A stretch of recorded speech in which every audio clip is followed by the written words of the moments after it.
Qaytaraman. Vallohillazi la ilaha illahu. Agar Allohdan bir narsani so'rasak sidq dildan va mana shu narsaga olib borayotgan mehnatni erishmasdan nihoyasigacha yetkazsak, Alloh albatta orzuyimizni yetkazadi. Chunki siz Allohdan so'rab, sababini zo'r qilib turib, niyatingizga yeta olmay qolishingizdan ko'ra, koinotni vayron bo'lib ketishi Alloh uchun yengil olmaysiz. Nima empatiya?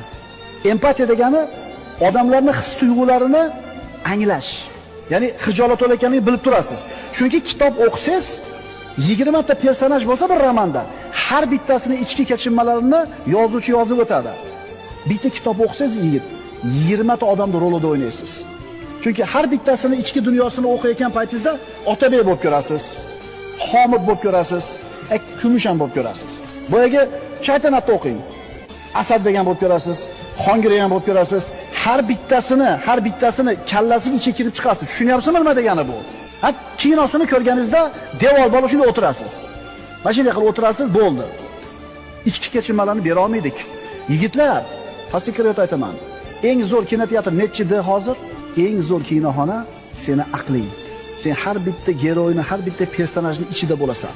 Xongireyda fikr qilasan. Chuvrindida fikr qilasan. Kessay palvonda fikr qilasan.